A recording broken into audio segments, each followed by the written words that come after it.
कीर्ति ना वैभव न यश चाहिए मुझको, कीर्ति ना वैभव न यश चाहिए मुझको कीर्ति ना वैभव न यश चाहिए मुझको, कीर्ति ना वैभव न यश चाहिए हो राम के नाम का मुझको यश चाहिए, हे राम के नाम का मुझको रस चाहिए सुख मिले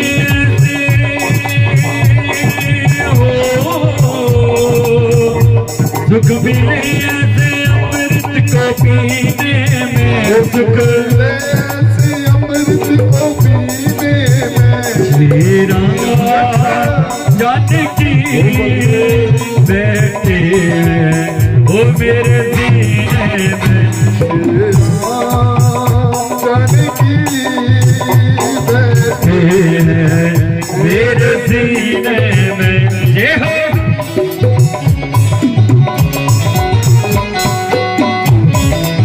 हनुमान जी महाराज की।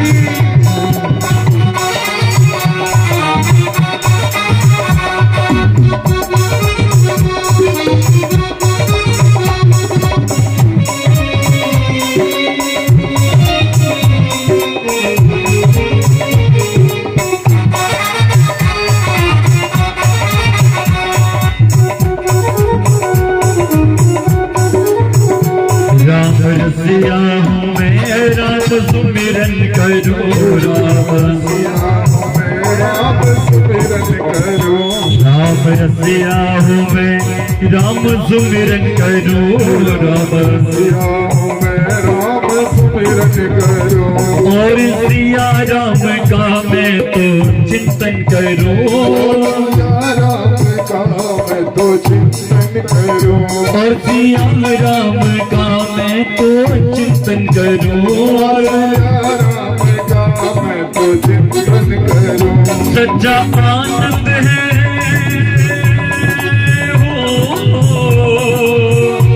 सच्चा आनंद है ऐसे जीने में, सच्चा आनंद है ऐसे जीने में श्री राम जानकी बैठे हैं मेरे सीने में, राम जानकी बैठे हैं मेरे सीने में श्री राम।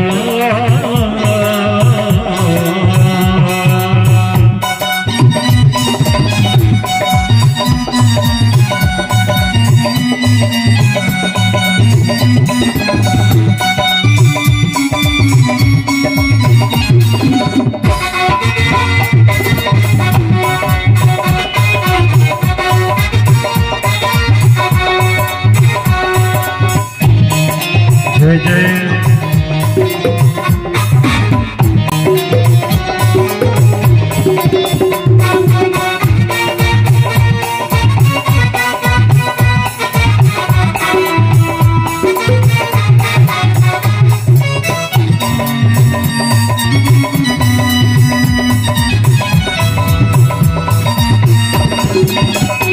हर कृषि न सबको ही दिखला दिया, हर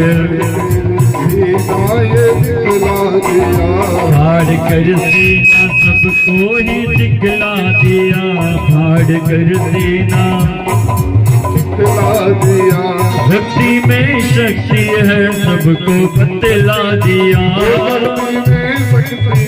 सबको बतला दिया वो भक्ति में शक्ति है सबको बतला दिया, सबको बतला दिया कोई मस्ती न सागर के मीने में, कोई न सागरिया मीने में श्री राम जानकी बैठे हैं ओ मेरे सीने में, राम जानकी बैठे हैं मेरे सीने में बोलो जय श्री राम, बोलो जय श्री राम, बोलो जय श्री राम बोलो जय श्री राम बोलो जय श्री राम, बोलो जय श्री राम, जय श्री राम बोलो जय श्री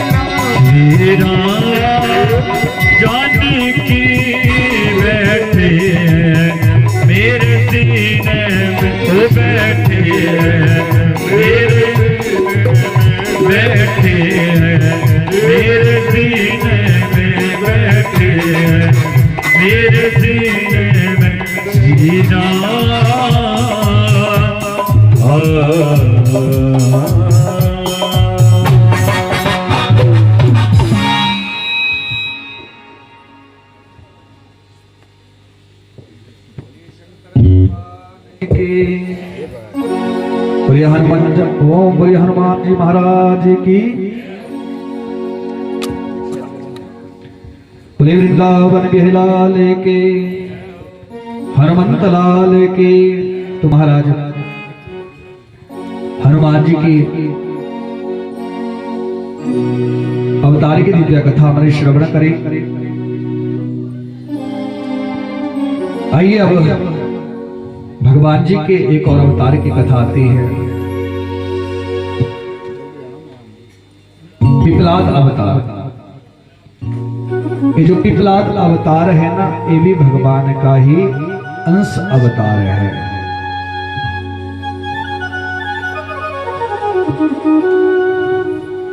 महाराज भगवान शंकर की दिव्य कथा प्रयागराज की पवित्र भूमि पर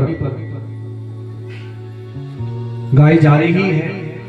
और सज्जनों, सूजी महाराज शौनक का ऋषियों को कथा सुना रहे हैं। और ब्रह्मा जी ने नारद जी को भी वही कथा सुनाई। सनत कुमार और इस कथा को व्यास जी को सुना रहे हैं। तो भैया बोले भगवान के अवतारों में भगवान जी के एक और अवतार की कथा आती है, पिपलाद अवतार। पिपलाद दक्ष परम मातारं महेशतो श्रीणो प्राज्ञा महाप्रीत्या भवते वर्धनं मोत्तमः। तस्या पत्नी महाभाग सुवर्चा नामतः महापतिव्रता साध्वी जया सप्ताह देवोगंस। महाराज भगवान जी के एक अवतार हुए, पिपलाद अवतार। तो कथा आती है भैया, एक चयवन नाम के एक बड़े श्रेष्ठ ऋषि है। उनके पुत्र का नाम है दधीची ऋषि। महाराज ये जो दधीची ऋषि है ना, बड़े श्रेष्ठ है महाराज। इन्होंने एक बार ना विष्णु भगवान जी को भी परास्त कर दिया था महाराज। ऐसे संत हैं दधीची जी। तो महाराज इनकी पत्नी का नाम है सुवर्चा। क्या नाम है ऋषि? दधीची की पत्नी का नाम सुवर्चा। बड़ी भक्त प्रायण नारी है महाराज, और भगवान शंकर की पूजा करने वाली है। इन्हीं सुवर्चा के यहाँ भगवान के अंश जो पिपलाद मुनि हुए हैं, उनका जन्म हुआ है। भैया देखो, ये जो सुवर्चा है ना, ऐसी तपस्विनी। सुवर्चा ने एक बार देवताओं को भी श्राप दे दिया था पशु बनने का। तब देवताओं ने समय याचना मांगी। तो महाराज जब माफी मांगी ना, तो सुवर्चा ने कहा, बोले जाओ समस्त देवता गौ के शरीर में प्रवेश कर लो, बोले शंकर भगवान। तो भैया देखो, गौ के शरीर में 33 कोटि देवी देवताओं का वास है। जब सुवर्चा ने महाराज देवताओं को श्राप दिया पशु बनने का, तो देवताओं ने जब समय याचना मांगी, तो भैया क्षमा करते हुए सुवर्चा ने कहा, बोले ठीक है, तुम माफी मांग रहे हो, प्रायश्चित कर रहे हो, तो बोले जाओ गाय के शरीर में प्रविष्ट हो जाओ। तो गाय के शरीर में कितने देवताओं का वास है? बोले 33 कोटि देवी देवताओं का। बोलो ना जोर से, 33 कोटि देवी देवताओं का। हाँ, एक और बात कहूं भैया, गौमूत्र में मां भगवती गंगा का वास है। सज्जनों बोले जब वो समस्त देवता गौ माता के शरीर में प्रविष्ट हो गए तो गंगा मैया ने कहा बोले मैं भी गौ माता के शरीर में प्रविष्ट होना चाहती हूँ। लक्ष्मी जी ने भी कहा।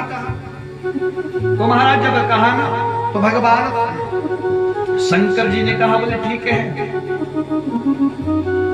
गंगा तुम जो है सदैव बोले गौमूत्र में वास करो। तो भैया गंगा का जो वास है वो गौमूत्र में है, इसलिए गौमूत्र को अमृत माना गया है।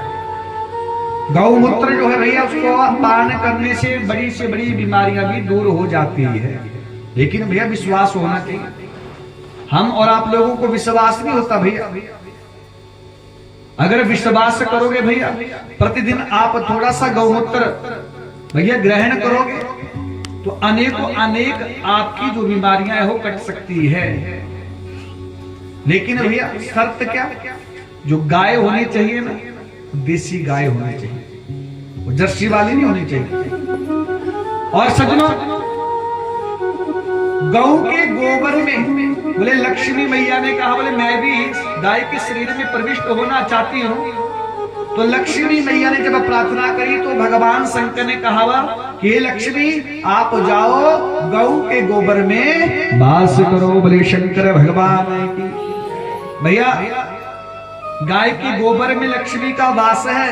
देखो जब भी हम कोई यज्ञ करते हैं हमारे जो पंडित लोग होते हैं ना क्या कहते हैं बोले भैया बोले गाय के गोबर का लेपन करो। जहां पर यज्ञ बनाया जाता है मंडप बनाया जाता है, शास्त्र कहता है जिस यज्ञ में गौ के गोबर का महाराज लेपन हो गया समझ लो कि वो आपका यज्ञ पूर्ण हो गया।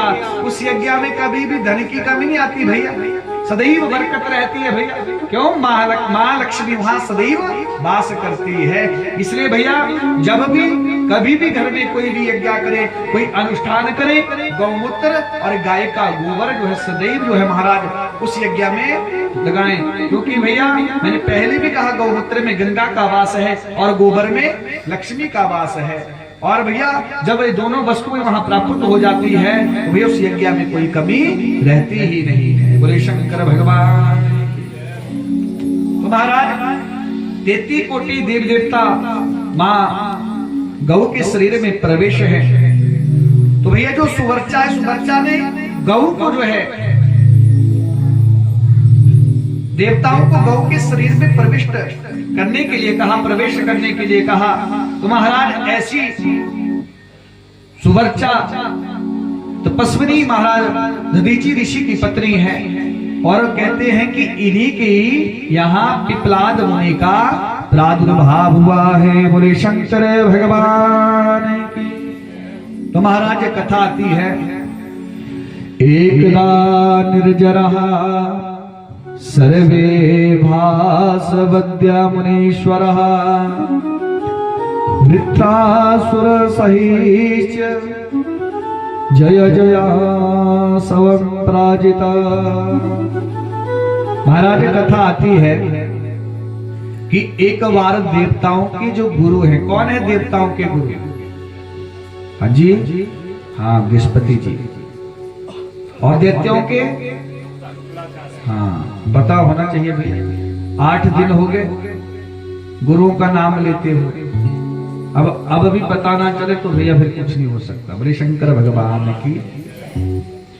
तो महाराज देवताओं के जो गुरु है ना बृहस्पति जी, वो नाराज हो गए देवताओं से, अंतर ध्यान हो गए भैया, कहीं चले गए दूसरे स्थान में चले गए। तो सज्जनों कहते हैं सब देवता जो है परेशान हो गए। शुक्राचार्य को पता चला कि देवताओं के गुरु यहाँ नहीं है, तो कह दिया दैत्यों से बोले जाओ और देवताओं के ऊपर आक्रमण कर दो, तुम्हारी विजय श्री होगी।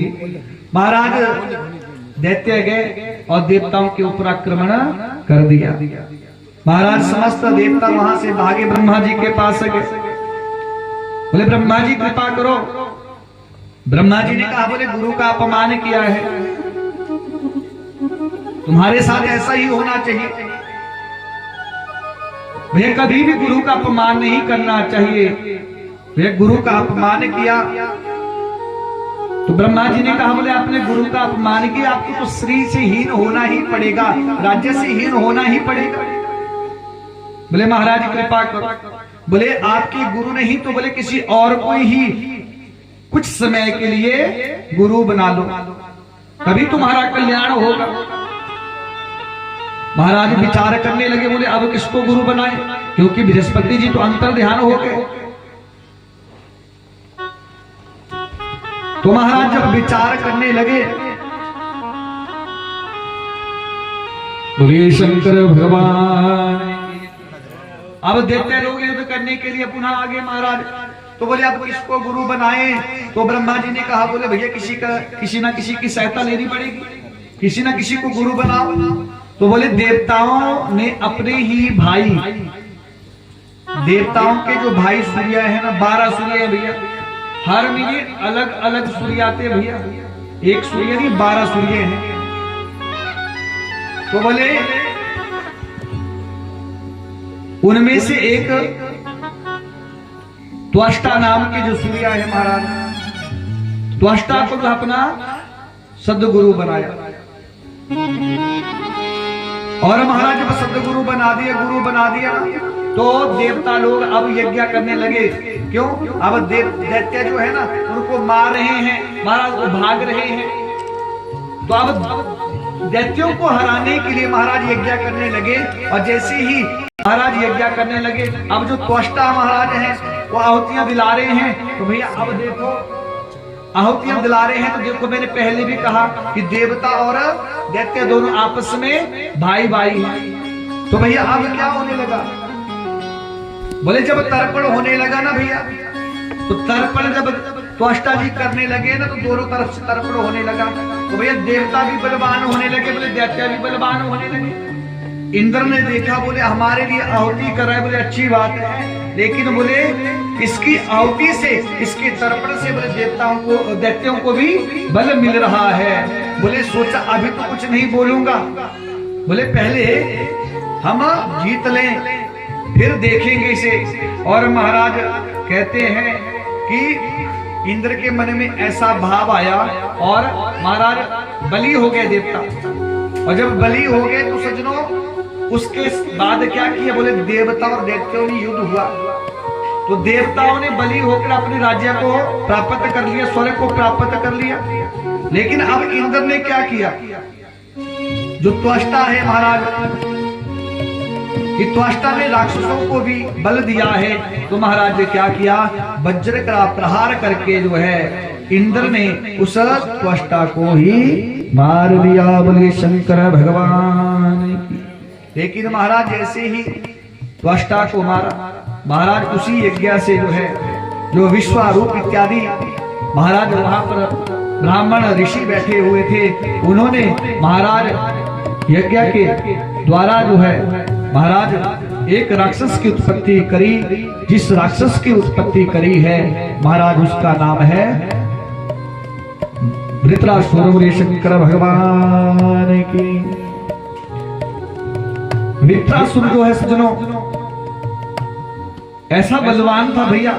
अब देखो जैसे उस यज्ञ से पैदा हुआ, प्रकट जन्म लिया महाराज यज्ञ से, तो महाराज दैत्यों के साथ युद्ध करने लगा, देवताओं के साथ युद्ध करने लगा। अब महाराज जैसे कहते हैं देवताओं के साथ युद्ध करने लगा, कोई भी देवता उसको हरा नहीं पाया। महाराज इंद्र घबरा गए और इंद्र पुनः जो ब्रह्मा जी के पास गया, बोले ब्रह्मा जी हम आपको प्रणाम करते हैं। ब्रह्मा जी ने कहा, बोले क्या हुआ, बोले जो वृत्रासुर है, बोले उन्हें वो हमें कष्ट दे रहा है, दुख दे रहा है। ब्रह्मा जी ने कहा, बोले आप देवता बोले छल ही करते हैं, क्यों, बोले त्वष्टा को तूने मार दिया छल के द्वारा। ब्रह्मा जी ने जब कहा तो इंद्र कहने लगा, बोले हम छल कपट करते हैं तो किसके लिए करते हैं, बोले जगत के कल्याण के लिए छल कपट करते हैं। ब्रह्मा जी से जब बार बार प्रार्थना करी तो ब्रह्मा जी ने कहा बोले ठीक है, अगर उस वृत्रासुर को मारना है, बोले मेरे पास तो ऐसा कोई अस्त्र शस्त्र नहीं जो मैं आपको दे दूं, आप उसे मार दो। लेकिन बोले एक काम हो सकता है, बोले अगर महादेव की कृपा हो जाए तो आपका काम बन जाएगा। बोले महादेव की कैसी कृपा? बोले महादेव के भक्त हैं, उनका नाम है दधीचि, चयवन ऋषि के पुत्र हैं। बोले दधीचि ऋषि के पास जाओ और याचना करो, क्योंकि महादेव ने उन्हें आशीर्वाद दिया है। बोले जो उनकी हड्डियां होगी वो वज्र के समान होगी। बोले महाराज किसी की हड्डियां चाहिए, अस्थियां चाहिए तो क्या? बोले उसको तो मरना पड़ेगा। कौन मरेगा? कौन अपने प्राणों को छोड़ेगा? ब्रह्मा जी ने कहा बोले आप जाओ, अगर वो मना करेंगे तो मेरा नाम ले लेना कि ब्रह्मा जी ने कहा है। भैया तुरंत इंद्र वहां से गए और महाराज पहुंच के कहा दधीचि ऋषि के पास। जो दधीचि ऋषि है वो यज्ञ कर रहे थे। इंद्र ने परिणाम किया, जैसे परिणाम किया तो ऋषि ने पूछ लिया बोले इंद्र कैसे आना हुआ? बोले महाराज आपकी सहायता चाहिए। बोले महाराज एक बहुत बड़ा दैत्य जिसका नाम वृत्रासुर है, जगत की हानि कर रहा है, जगत को कष्ट दे रहा है, कृपा करके बोले महाराज आप हमारा सहयोग करो। दधीचि ऋषि ने कहा बोले हम आपका क्या सहयोग कर सकते हैं? बोले मैं ब्रह्मा जी के पास गया था और उन्होंने कहा बोले महादेव का आशीर्वाद आपको है कि आपकी जो हड्डियां हैं वो वज्र के समान है। हम चाहते हैं कि आप हमें अपनी हड्डियां दे दे, अस्थियां दे दे, और उनसे हम अस्त्र बनाएंगे और उसी अस्त्र से जो है जो वृत्रासुर है उसका अंत कर देंगे। बोले शंकर भगवान की। दधीचि ऋषि ने कहा बोले मेरी अस्थियां चाहिए तो मुझे मरना पड़ेगा। बोले क्यों मैं तुम्हारे लिए मरूं? देखो भैया दधीचि ऋषि की आयु और अन्य जगह नहीं बताई गई, लेकिन शिव महापुराण में बताई गई है। जब जो है दधीचि ऋषि के पास महाराज इंद्र आए तो उस समय जो है दधीचि ऋषि की आयु 31 वर्ष की थी। महाराज कितनी वर्ष की? हाँ, तो महाराज दधीचि ऋषि ने कहा बोले क्यों मैं अपने प्राणों को छोड़ दूं, क्यों अपने शरीर को छोड़ूं? बोले महाराज इंद्र ने कहा बोले ब्रह्मा जी ने कहा है। अब ब्रह्मा जी का नाम जब दधीचि ऋषि ने सुना तो महाराज मान गया कि ब्रह्मा जी ने कहा है तो ठीक है। बोले मैं अपनी हड्डियां आपको दे दूंगा, लेकिन बोले आप गौ माता को बुलाओ। और महाराज कामधेनु मैया को बुलाया गया। अथ गाम सुरभि शंकर आहुया सुहलय हलित अस्त्र निर्मतम हेत्वाष्ट्रा निधि देशे तप अस्ते भी। महाराज गौ माता को बुलाया गया, कामधेनु गाय को बुलाया गया। और ऋषि ने कहा हे गौ माता, बोले मेरे जो शरीर है ना, भगवान का नाम लेकर उसमें ना रक्त बचा है ना मांस बचा है। मेरे शरीर में मात्र भगवती ही नाम है। आप जगत के कल्याण के लिए ही गौ माता अपनी जीभा से मेरे शरीर को चाट दो, और जितनी भी हड्डियों से जो अलग भाव है उसको आप ग्रहण करो, और बोले अस्थियों को हड्डियों को छोड़ दो। बोले शंकर भगवान की। सज्जनों आपने गौ माता देखी होगी, पाली भी होगी। बोले जब हम खेत में काम करते तो हमारे हाथ है ना भैया या चोट लगी या कुछ भी महाराज हाथ में हाथ फट जाते ना किसी के, तो भैया पहले लोग क्या करते थे? बोले अपने हाथ पर नमक लगाते थे और गौ माता के पास अपने हाथ को रखते थे, और जैसे गौ माता भैया हाथ को चाटती थी तो कहते हैं सज्जनों जहां हाथ फटा हो या चोट लगी हो, बोले भैया वो हाथ बिल्कुल ठीक हो जाता था। क्यों? बोले जो बड़ी बड़ी दवाई नहीं कर पाती ना भैया, वो गौ माता की जीभा कर देती है महाराज। तो सज्जनों जो गौ माता है ना, गौ माता ने क्या किया? ऋषि के शरीर को गौ माता जो है चाटने लगी, और महाराज कहते हैं कि अस्थियां ही बची। इसलिए महाराज गौ का मुख अपूज्य कहा गया है। एक कथा ये भी है, पहले भी मैंने आपको कथा सुनाई कि गौ माता को श्राप लगा है। और तीसरा कारण ये है कि गौ माता ने दधीचि ऋषि के शरीर को चाटा था महाराज, इसलिए गौ का जो मुख है वो अपूज्य है, गौ के मुख का पूजन नहीं किया जाता। क्योंकि भैया क्या किया था, गौ माता ने एक ऋषि के शरीर को चाटा था जीभा के द्वारा, इसलिए गौ माता का मुख जो है अपवित्र कहा गया है।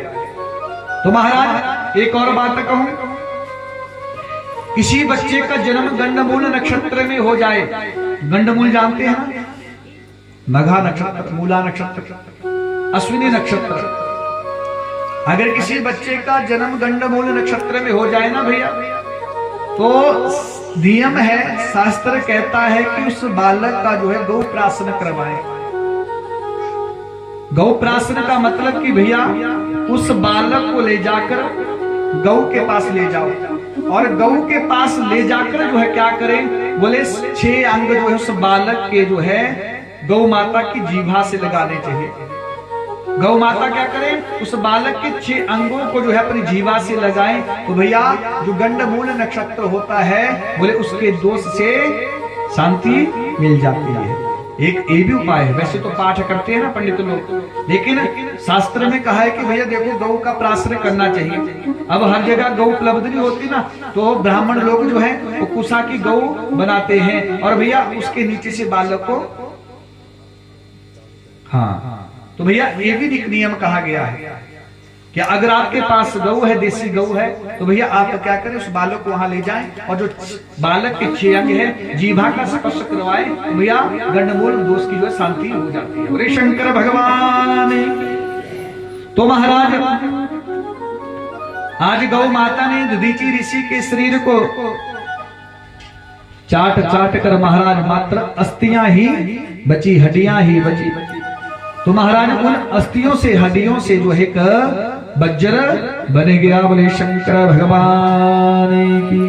और इंद्र ने महाराज ओ वज्र लिया और महाराज युद्ध करने के लिए चल पड़ा है। महाराज कहते हैं जो वृत्रासुर है महाराज उसके साथ युद्ध होने लगा। तो भैया जैसे ही उस वज्र का प्रहार किया, महाराज कहते हैं दोनों हाथ जो वृत्रासुर के काट दिए। महाराज कहते हैं जंघाएं काट दी, फिर भी उसकी मृत्यु नहीं हुई। लेकिन जैसे उसके मस्तक पर प्रहार किया उसी क्षण महाराज उसकी मृत्यु होने लगी। जब मरने लगा भैया तो भगवान से प्रार्थना करने लगा, बोले प्रभु जीते जीते मैं आपका नाम नहीं ले पाया, मुझे राक्षस योनि प्राप्त हुई, लेकिन बोले आज मुझे एक श्रेष्ठ मुनि दधीचि ऋषि की हड्डियों का स्पर्श मिला है। बोले प्रभु मेरा जीवन धन्य हो गया। बोले प्रभु मुझे कृपा, मेरे ऊपर कृपा करना, बोले मुझे दासों का दास बनाना। देखो भैया मरते मरते राक्षस योनि में पैदा हुआ, लेकिन मरते मरते भगवान से कह रहा है, बोले प्रभु मुझे दासों का दास बनाना, मैं उन दासों की चाकरी करूं, मैं उन दासों की सेवा करूं जो आपका नाम जपते हैं, आपका गुणगान करते हैं। मुझे यही वरदान दे। बोलो शंकर भगवान की। वृत्रासुर की मृत्यु हो गई, देवताओं का कार्य सिद्ध हो गया। लेकिन भैया जो सुवर्चा है ऋषि की पत्नी विचार करने लगी, बोले बहुत समय हो गया मेरे पति देव नहीं आए। अब भैया पत्नी को चिंता होती है, बोले पति देव नहीं आए। तो महाराज उस देवी को पता चला कि उनके जो पति दधीचि ऋषि है उनकी मृत्यु हो गई।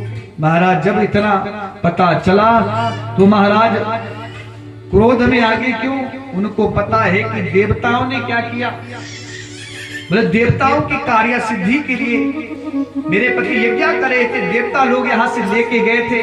तो महाराज देवताओं के ऊपर सुवर्चा जो है क्रोधित हो गई, और महाराज क्रोध में आकर जो है क्या किया, देवताओं को श्राप दे दिया। बोले जितने भी देवता हैं ये तुमने पशु कार्य किया है, बोले जाओ मैं समस्त देवताओं को श्राप देती हूँ कि आप पशु ही बन जाओ। बोले शंकर भगवान की। महाराज समस्त देवता ने क्षमा याचना मांगी, भैया हमें क्षमा कर दो।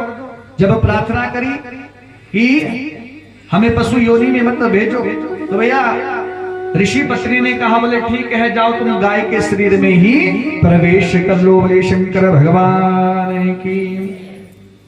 अब महाराज कुछ देवता वहां से चले गए, महाराज अकेली हो गई। आंगन में पीपल का वृक्ष था, और देखो भैया पीपल के वृक्ष के नीचे 3 देवताओं का वास होता है, ब्रह्मा विष्णु शिव। और एक बात कहूं भैया, पीपल के नीचे जो है रविवार के दिन लक्ष्मी की जो बहन ज्येष्ठा दरिद्रता उसे कहते हैं। पीपल के रविवार के दिन ना जो दारिद्रता है ना उसका वास जो है पीपल के पेड़ के नीचे होता है रविवार के दिन।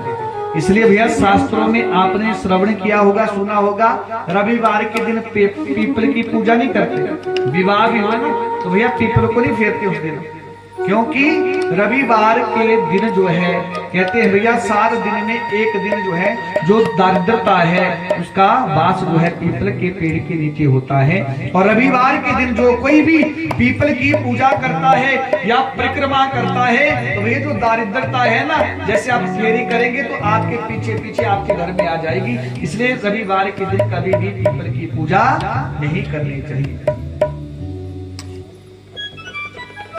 तो महाराज कहते हैं जो सुवर्चा है महाराज, पति की मृत्यु हो गई, दुखी हो गई।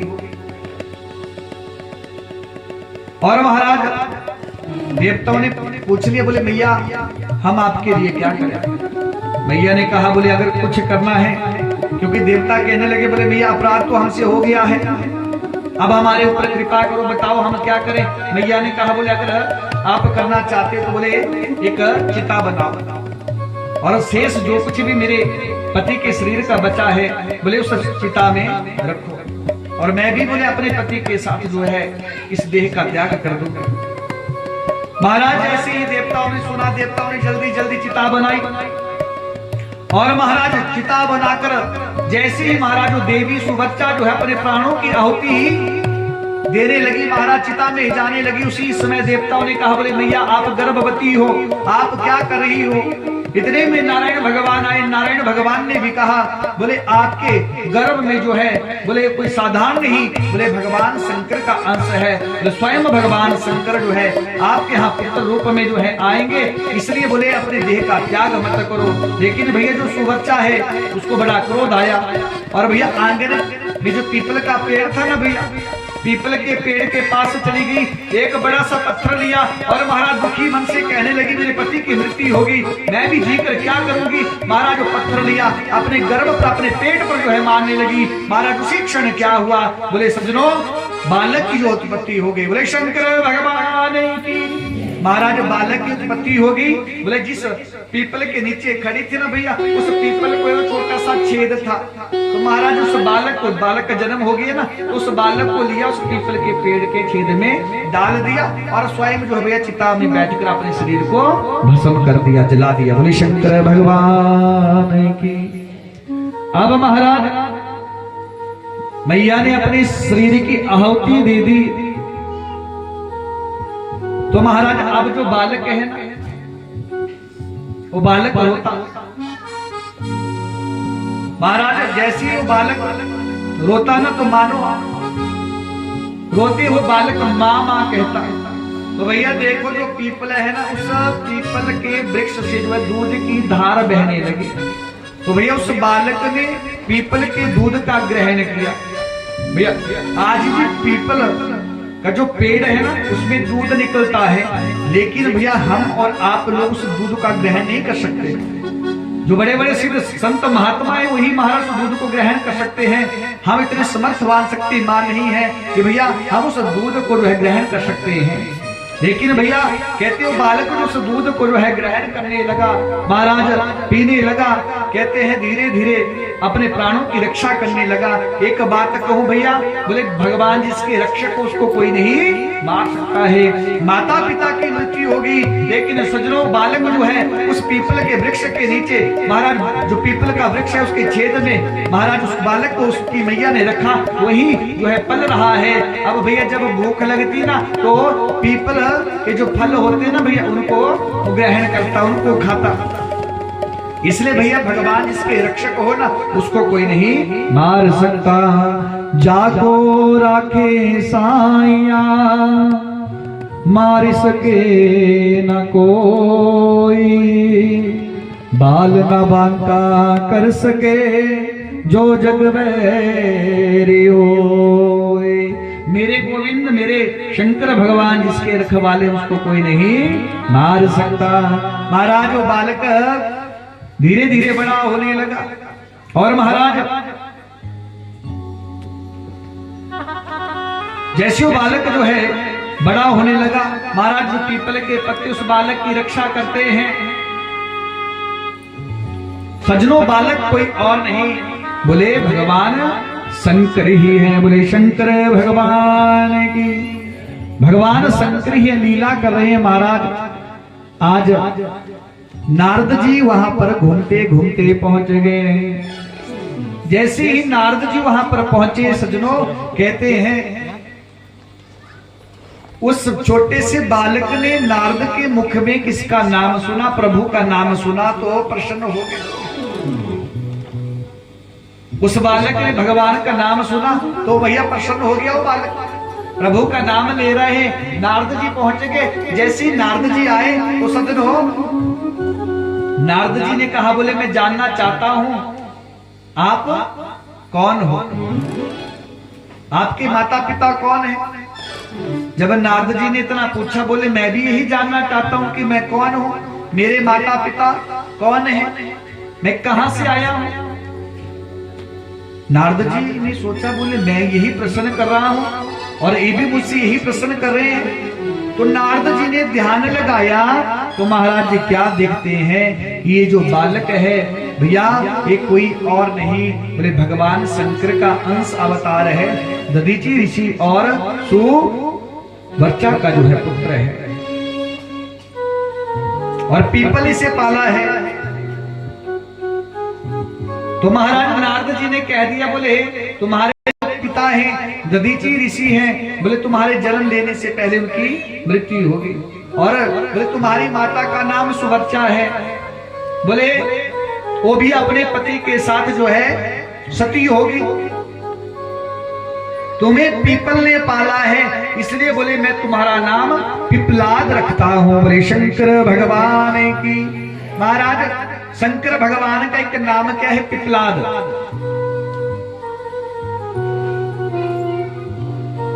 अब भैया नारद जी से उस बालक ने पूछ लिया जो भगवान के अंश बता रहे हैं, पिपलाद मुनि, बोले महाराज बताओ ना, बोले मेरे पिता क्यों मर गए। तो नारद जी ने कहा, बोले तुम्हारे पिता जब तुम गर्भ में थे तो तुम्हारे पिता को शनि की दशा चली हुई थी, इसलिए उनको अपने शरीर का त्याग करना पड़ा। ठीक है, बोले मेरे पिता को शनि की दशा चली हुई थी, लेकिन बोले मेरी माता की क्यों मृत्यु हो गई, मेरी माता क्यों मर गई। बोले जब तुम गर्भ में थे तो तुम्हें गर्भ में शनि की 7.5 चली हुई थी, बोले इसलिए तुम्हारी माता की भी मृत्यु हो गई। बोले शंकर भगवान की। महाराज ऐसे उस पिपलाद ने सुना, महाराज पिपलाद जो है क्रोधित तो हो गया। बोले कुछ ऐसा करो भगवान का नाम भी ना छूटे, और जो मेरा शत्रु है बोले मैं अपने शत्रु को भी नहीं छोड़ू। तो महाराज नारद जी ने कहा, बोले भगवान का ध्यान करो। मंत्र दे दिया नारद जी ने, नारद जी ने मंत्र दे दिया। क्या मंत्र दिया, 5 अक्षर का मंत्र। और महाराज पिपलाद मुनि जो इस मंत्र का जाप करने लगे। जैसे मंत्र का जाप करने लगे, महाराज खूब भगवान की तपस्या करी, भगवान प्रकट हो गए। बोले बताओ तुम्हें क्या चाहिए। पिपलाद मुनि ने कहा, बोले प्रभु मुझे आशीर्वाद दो कि जो भी मेरे सामने आए और मेरी इच्छा हो, जिसे चाहो